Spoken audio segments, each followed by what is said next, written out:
Good day to our dear televiewers and subscribers.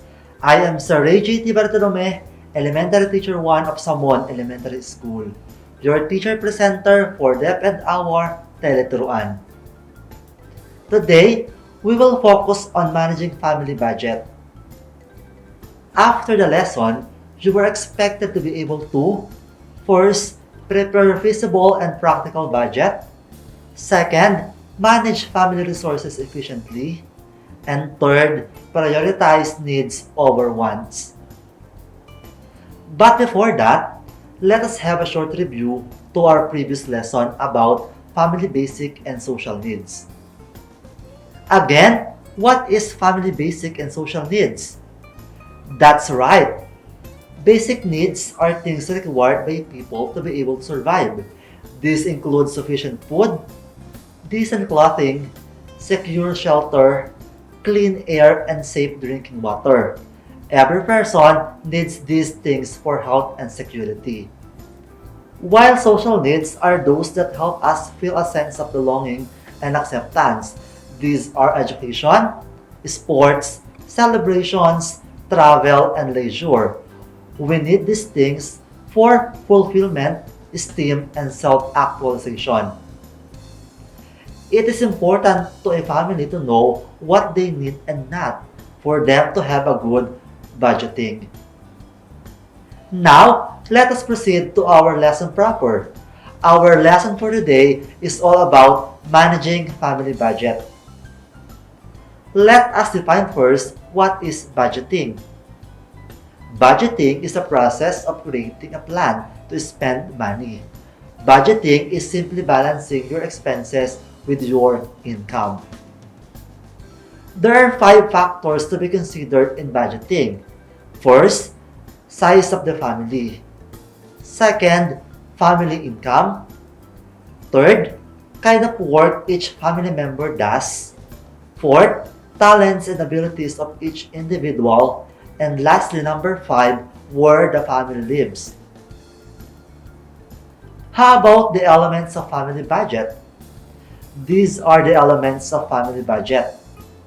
First, food. Groceries, raw and cooked food, condiments, and spices. Second, shelter. It includes taxes, repair, and maintenance. Third, clothing. Uniforms, clothes, and accessories. Number 4 is education. Tuition fees, books, daily food, transportation allowance for the children. Number 5, the household operation.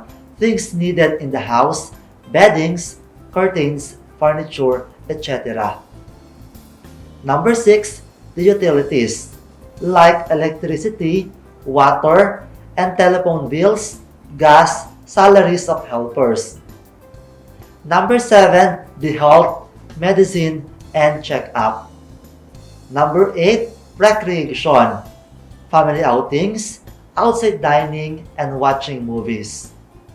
And lastly, savings, the amount set aside or deposited in the bank. After knowing the elements of budgeting, let us do a sample monthly budget. For example, your family has monthly income of 25,000 pesos with 4 family members. Now, let us see the breakdown of the budgeting. Look at our monthly budget plan here. The largest portion of our budget goes to the food, which is 40% and is equivalent to 10,000 pesos. It only shows that food is the main need and priority of the family. Second to this is the education of their children. It is 16% of the total budget or 4,000 pesos. Next to education is the shelter, which is 15% of the total budget or 3,750 pesos. Utilities is 12%, which include electricity and other bill payments, which is 3,000 pesos. Household operation is 6% or 1,500 pesos. Clothing and recreation, which both have 3% or 750 pesos. Lastly, savings. It is 5% of the total budget or 1,250 pesos. It is very important to have savings to a family. It will serve your money in the times of emergency. Correct budgeting is very important for us to have healthy life. It also tells us the priorities that we need rather than what we only want. Prioritizing needs over wants is necessary because it helps us to save more money that we can use for more important things in the future. There you have it. We are about to have a short break for a few reminders from the studio.